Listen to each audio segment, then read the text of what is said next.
Hi, HR Nation, it's Chris Rainey. Welcome to HR Leaders, the show where we interview today's most successful and innovative HR practitioners 5 days a week. Today, we're joined by Toni Thompson, Vice President of People and Talent for the Muse. Welcome to the show, Toni. How are you? Thank you. I'm doing well. Fantastic. Before we jump in, Toni, tell our listeners a little bit about yourself personally and your journey to where we are today. Sure. So I'm from the Midwest, Milwaukee specifically, and moved to New York 11 or 12 years ago. I love it. Love the food, love the energy. Probably won't leave. Consider myself a New Yorker. Personally, some hobbies. Well, I have a son. I guess he's not a hobby, but love him. So I have a 2.5-year-old son, and you'll find me hanging out with him, swim classes, all the activities. And in my spare time, I try to do yoga, try to do tennis. And I say try because I have a 2.5 son. Yeah, I love that. As soon as I had our first baby, which is recently, now I have the word try in front of all of those two. Exactly. Try is caveat. So that's about me personally. My journey, I started off in client service and brand strategy work at two companies, Miller Brown and Campbell Methuen. And I transitioned then into HR and talent work when I joined McCann Erickson. I was there for 6 years, had a great career, was responsible for diversity and inclusion and recruiting starting off, and that expanded into HR. And I transitioned then to Condé Nast and was there for 5 years. And I had the opportunity to grow and develop hundreds of editors and product managers and engineers, a wide range of talent, and had the opportunity to touch every facet of HR while I was there, which is a rare opportunity, from learning and development to change management and compensation, like a wide range, which was really great. And I also had the opportunity, I was leading a team by the time I left there, and I had the opportunity to partner with leadership to build out their first digital business unit of roughly 800 employees. So really phenomenal ride at Condé Nast. And now I am at the Muse, where I'm VP of People and Talent.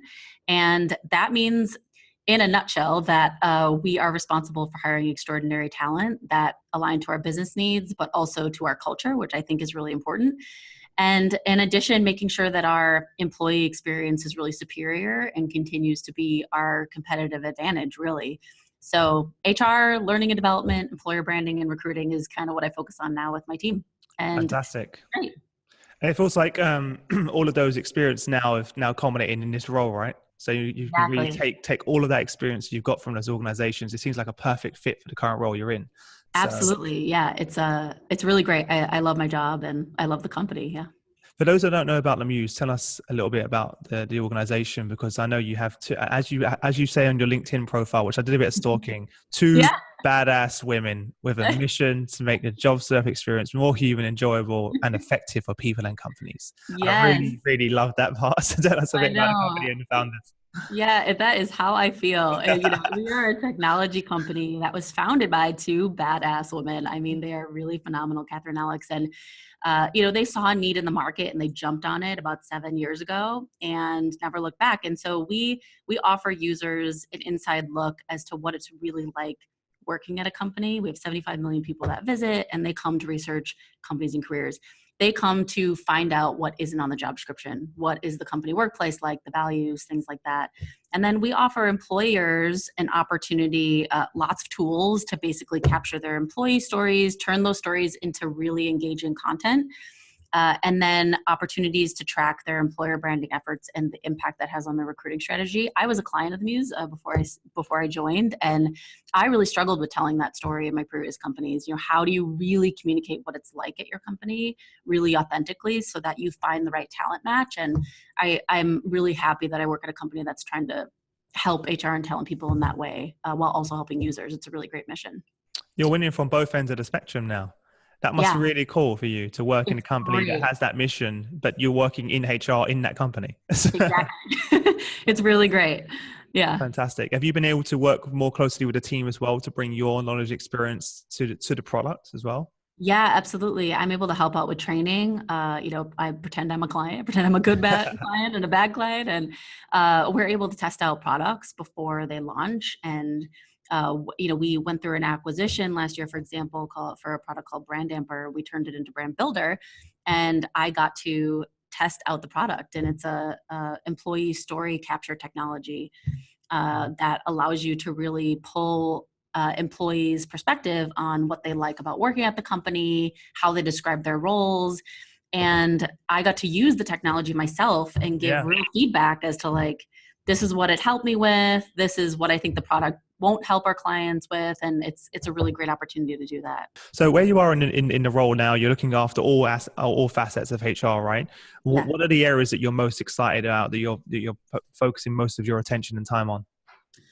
Yeah. Right now we're focusing a lot of our time and effort on going through reviews. We're trying to change up our biannual 360 review process and turning it into a quarterly check-in. So there's sort of ongoing feedback. We're always thinking about how to improve the feedback for employees. So we do a lot of, crucial conversations and how to have direct feedback trainings. We're a really respectful culture. And, on the opposite side of that, you can end up with sort of passive aggressive conversations or conversations that aren't direct enough. And so we're doing a lot of training around that.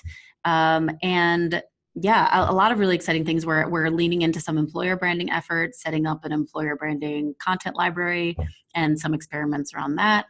We're also setting up some experiments around trying to figure out, based on some of the feedback and overall feedback on what hiring managers have around talent before we're hired, how does that connect to how they actually perform on the job when they start? So we have some experiments around that. Lots of things going on. I could go on forever. on the 360 feedback thing, what's the biggest challenge from going from yearly to quarterly? Well, I'll find out.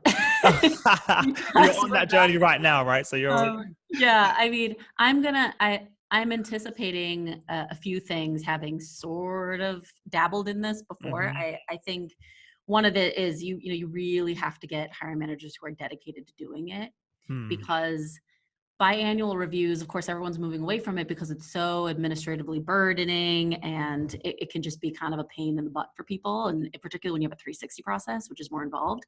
But you get it done, and employees are guaranteed to get feedback in that time because it only happens twice a year. When you move to quarterly, you really have to set up a really turnkey, easy way for hiring managers to get involved. Otherwise, they may not do it, and then you're really doing a disservice to your employees. So it can backfire. So I anticipate having to spend a lot of time with my HR director, a lot of time thinking about the process and making it as simple but very effective as possible. So the questions are going to have to be good and the technology is going to have to be good. Yeah. And also spending time with the managers themselves to upskill them. Because this is not something they're used to. I think a lot of companies, I think when I moved to a company where we had sort of ongoing feedback, and the previous company was once a year, it was quite a huge change for me to be doing that as well. And they have to really take ownership of it for it to work. Yeah. And if you don't provide them with the help that they need, then it's just not going to happen. So 100%. So it's all well and good saying, we're going to move to a quarterly, and everyone's like, wait, amazing. If they're not prepared for it, then it can actually be really backfire on you. Yeah, absolutely. And those are the stories I think more HR people need to share. It's like, because exactly. Everyone agrees with it. I think I hardly spoke to anyone that hasn't said, oh, it's not a great idea to go from yearly, because I think ongoing feedback, because the amount of times that my own personal development would change during that year, like we have that 1 year conversation and it's like, Chris, these are the areas we need to develop. 2 months later, the business might need a completely new set of goals or skills for me than what was set in once a year. So it seems pretty crazy when we think about, innovation, disruption, agile, that we meet once a year to discuss where that person's going. Moving so fast now, right? What you're doing this month may change next month. So, So what skill sets are you really focusing on developing at the moment in the business? In the broader business for employees or within my team? We'll start within your own team, because I always find that very interesting. Yeah, I think on the HR side, I really look for good judgment and understanding and interest in the business. And there's some things in some ways, judgment is a little bit just a skill that you innate skill you have, but I think it requires the ability to listen and anticipate risk and understand context. And then you have to make a decision and communicate strategically, empathetically, all those things. And I think if you keep those things top of mind and set expectations for those things on the HR side, I work a lot with my team on that. And then also just understanding the business. across the company, we are looking very focused on leadership training, because I think that leadership skills are not focused on enough in a company. And I think many times you end up with this situation where leaders think they have been leading for so long, why would they need training? And they've never actually had any training in the first place, so they've just been leading how they think they should be. Exactly. And then you have, entry level or mid-level managers where, sometimes you can overlook them because you're like, well, the leaders should just be trained. So you end up sometimes with, the managers trained in leadership, and then you sort of miss the highest ranks or the entry level. And so we're trying to focus as a company on how do we get to everyone with leadership training, and try to keep it really top of mind and break it down so that people are leaning into opportunities to, if something's not clear, leaning in. And how do you own something? How do you drive something forward? How do you proactively communicate? How do you show empathy? How do you communicate in a way that is, going to be most effective? What's your impact on others? How do you manage up? All those things that kind of fall into the leadership. It can be so disruptive to a company when you make those wrong decisions. For example, when I was promoted to be a sales director in my first ever senior management role, I had no training. I literally was just told, Chris, you're being promoted to lead the team. That's it. Right. No support. I'm not even exaggerating. Nothing. And it was just like, just because I was a great salesperson doesn't mean I'm now going to be a great leader. Exactly. They're completely different, and I learned very quickly they're completely different skill sets of what makes the attributes of a salesperson is actually more selfish as opposed to being a leader. So it actually works the opposite way around. So I had to very quickly, just delegating. Just that, it sounds simple, but just actually going, you need to delegate now. It's been you and yourself for the last 8 years. Now you got to delegate with the team, and you got to actually understand what not what motivates you anymore, but what motivates every single person in the team. What are their strengths and weaknesses? Absolutely, I see it all the time. I see it all the time, and it really has. By the time sometimes you as an HR person catch on to it, it's already been going on for 3-6 months, or you're hearing about it as people have already churned and left the company, and that's just frustrating. Must be so and very frustrating and a waste of time. It takes so long to recruit and so much money goes into that. Yeah. Why waste the opportunity, I was shocked at one of our meetings recently. I asked the room, and we're talking about some of the senior HR leaders in the world in our meeting. And I said to the group, put your hand up if you had formal leadership training, and only half the room put their hand up. Yeah. And these are people leading, hundreds of thousands of employees. Oh yeah. And some of them have never ever received any formal training. Yeah. And what I think is sad is that once you get to a certain level, then people assume that you know how to lead. And so it can be hard for leaders at the top to say, oh, hey, and for people to approach you. Yes. I think one of the frustrations I hear, I don't know if you feel this, a lot of the CHROs say to me, they get quite frustrated because people won't come to them and tell them the issues or challenge them. Yes. They want that. It's kind of like, I say that, they say they want it, but when they get it, they may not like what they hear. But I hear it from all in the delivery. Yeah, it's all in the delivery, constructive feedback as well. Or come to me with a problem as long as you have a potential solution. Exactly. But I hear that all the time. Have you ever experienced that before yourselves? Oh, definitely. And I think that's a really critical role for the HR leader, particularly for, being a partner to the CEO and other senior leaders to be the mirror sometimes, to really take in the feedback from people and try to show, hopefully with data, ideally with data, and some sort of assessment, but to really give them a pulse of what people are saying and how in their involvement in that in a really constructive way. And I do think really modern leaders know that they need to be very open to that feedback. And so as painful as it can be, I think if you're an open-minded leader, in my experience, at least at the Muse, they'll hear it. They'll hear it. And we're living in a day and age now where if you're going to, getting in a position where if you're going to be a senior leader in a global business, then eyes are going to be on you. And never more than any before, we're talking about social media now. There's nowhere to hide on that, right? And it's very important that you, as a leader, you are authentic and that you show weakness. It's actually a positive. I think there's been a lot of research around it that CEOs and leaders out there that the ones that show weakness and show that they're human, right? They can make a mistake, but they own it. They own the mistake. And still, unfortunately, we do have a lot of leaders out there that still have that facade of, but I think it actually makes them stronger, but actually it makes them weaker. No, I mean, vulnerability is really important. Yeah. It's tough, you know, and I say it all the time to my team, and it's, you know, just tell me, right? If you think there's something I'm doing wrong, let me know why, and I want you to come to me, because if I don't know, I don't know. Yeah. But if you don't tell me I don't know, right, then I'm going to keep doing it, and it's going to keep annoying you. Or it's going to be, if I'm the bottleneck in our business, then I need to know. Or in this process, I need to know. If I'm slowing you down, I need to know. Exactly. So, yeah. I know. You mentioned technology, and, you know, it's the buzzword of the era, isn't it? It's the last sort of 3-4 years in HR technology, predictive analytics, predictive AI, machine learning, etc. There's so much. It's been a bit of a whirlwind, and I can only imagine from your position. I speak to HR leaders every day now. How are you currently utilizing data at the moment to make decisions? Yeah, good question. So I hold a quarterly offsite, and we use a lot of data in that process. And so we pull data from new hire surveys, exit surveys, which we use Culture Amp and Reflective to sort of pull a lot of these inputs, employee pulse surveys, candidate experience surveys through our ATS. So all the inputs. And we look at that on a quarterly basis. We try to put together analysis of what we're seeing.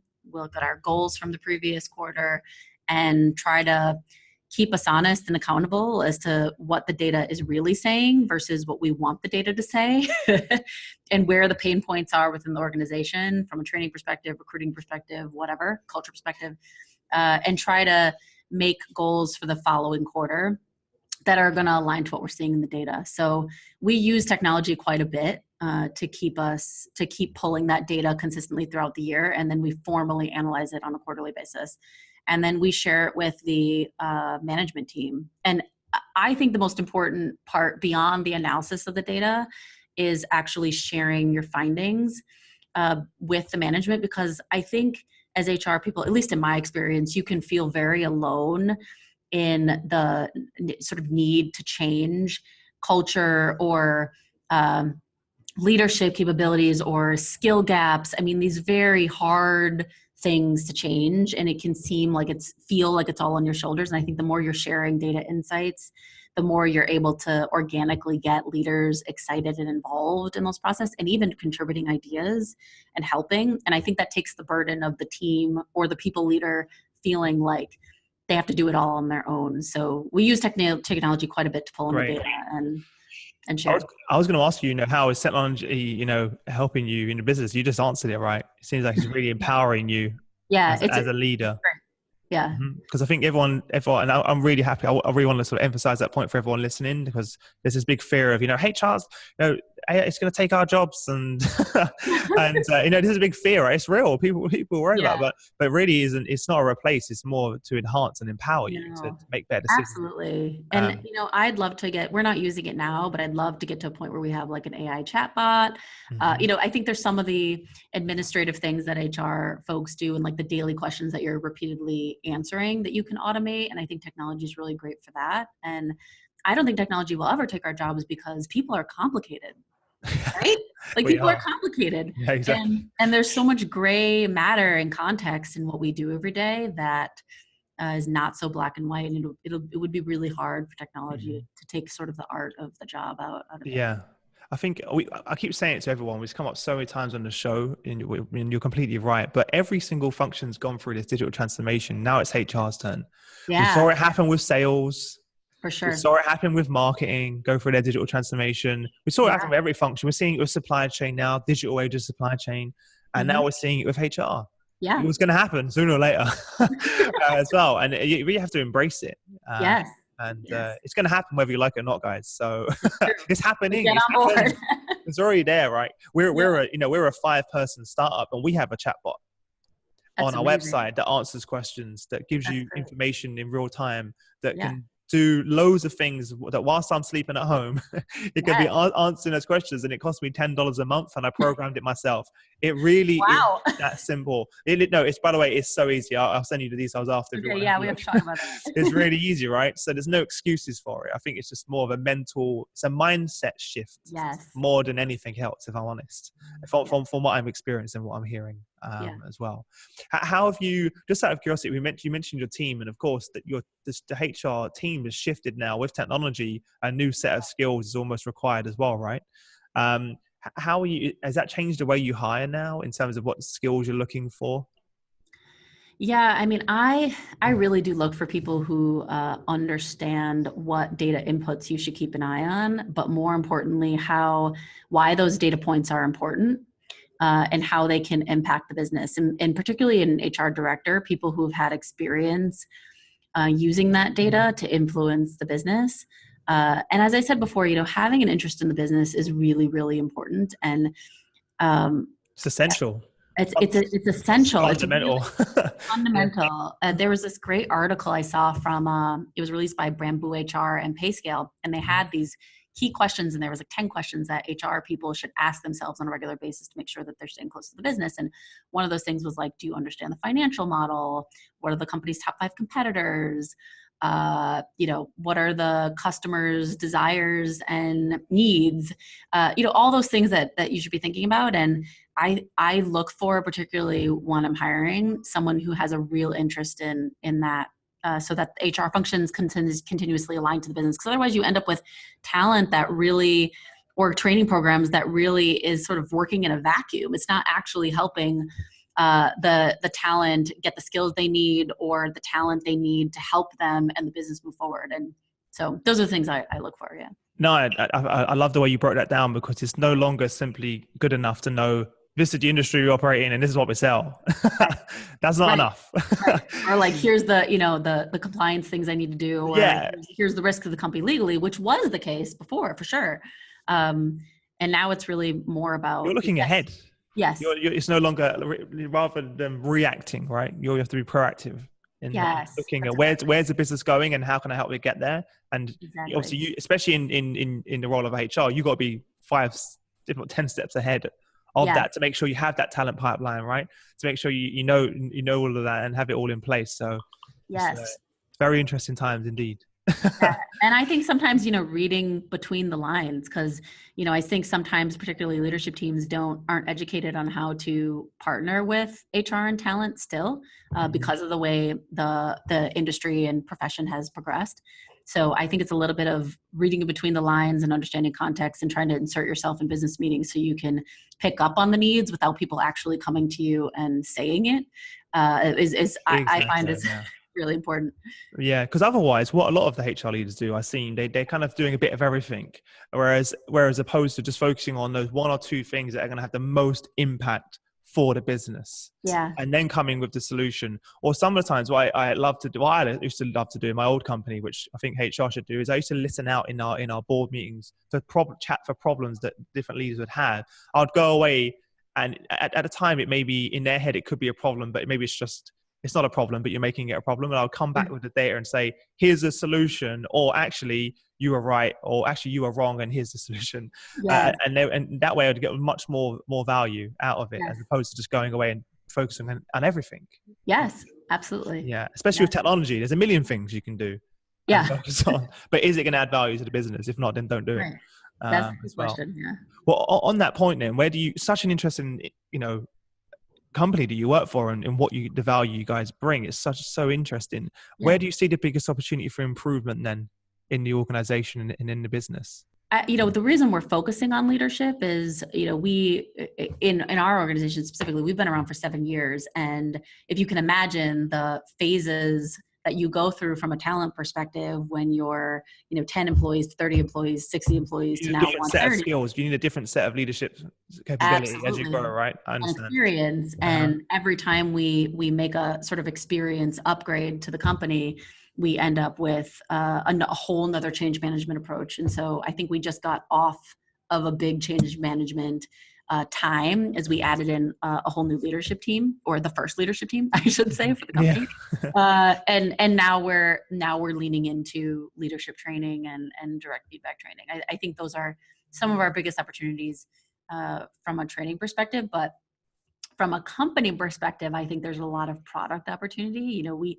I'm really excited for how we lean into our mission. And of course I can't share a ton there because it's new, but I'm really excited on how we continue on the mission. We want to authentically connect users and employers, and that sounds buzzy, but I think there's ways in which technology can help do that. And we're sort of in a position to do it now. So. I think for the startups listening, you made a really good point, is that the leader, the talent that you start with as a startup may not necessarily be the right people to lead the company as it grows. Yes. And I've seen that more and more now, because it's great. It's okay when you're a small 3, 4, 5 person startup, but as the business grows and more complexity, and it has to be more process driven, of course, and other things that you said, it's a different type of skill set. It is. It needs to be required. It is. In the beginning, you kind of need those people that are a bit scrappy, willing to do a bit of everything. If you're a startup, I am finance, marketing, and production operations. We all are. We have particular roles, but we're all carrying the weight, right, and doing everything. But then as we grow, we're going to have to iron out particular roles.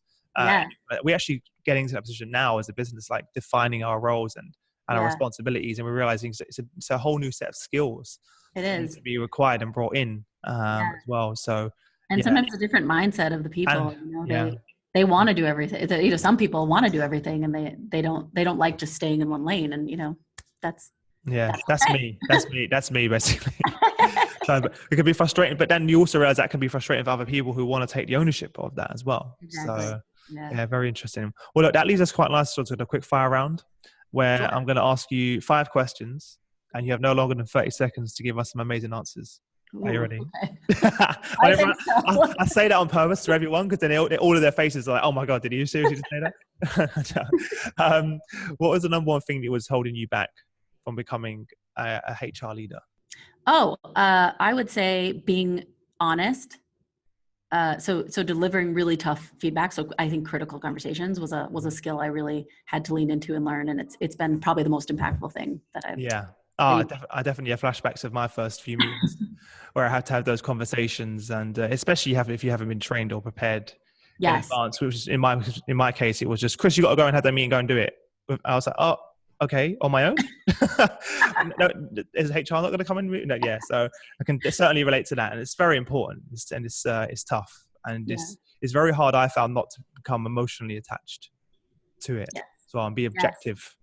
And not get defensive, and it's tough, because it's not your natural human nature. You want to become attached, and it's hard to be objective. So very interested. I'm sure everyone listening has been through that same process before. What's the best piece of business advice that you've received in your career? When starting off, I was told, work hard, follow through on promises, always follow through on promises, or communicate why it couldn't be done, and keep in touch with people after you leave the company. Mm-hmm. And I've always followed those 3 things, and it served me well. I think it's really important to be reliable, particularly in this day and age. Well, that last one is, for me, so important as well. The last 3 hires for my company have been previous colleagues. Absolutely. And they've been essential hires to our company, because I kept in contact with them, not just for that purpose. I didn't know I was going to start a company. But you never know. Yeah, you never know, right? And they may come back around and rejoin your business. It's very important to leave that with that relationship with them. And also they, when it comes to your brand, and people talk. Yeah. Well, so it's important. It's important that you leave it that way and help, and be on, and genuinely want to help them. And I just think it's really rewarding to feel like you've built solid friendships along your career too. And it's just that sad thought to me that you'd be working for 11 years and would look back and have lost touch with all those people. To me, that's such a sad thought. Maybe some people don't care. But. You know what, right? Some people don't. In my last company, I had a very outdated leadership team, and they would always say, Chris, they're not your friends, they're your employees, right? And I'd get that all the time. And I'm like, well, like, why are you going to gym with your employees? I used to go to the gym with my team, right? Or go for a run in the park at lunch. I'm like, right. And my CEO at the time would always say, like, no, they're your employees, not your team. I was like, no, this just can't be right. If I spend half my life with these people every day, and you telling me not to build meaningful relationships with them, I spend more time with them than my family in most cases. So great piece of advice there. What's one book that you'd recommend to our audience and why? Oh man, Radical Candor. That one's come up before. I just think it's a great book. I think it's a management book, a leadership book, a tough conversations book. I think it'll help you in your personal relationships. I just think it's a great book. goes along with what we just spoke about before in the beginning. So worked out perfectly. What's one thing about your business you're most excited about? The product development. I think there's a lot of opportunities in the technology to leverage technology to fulfill our mission.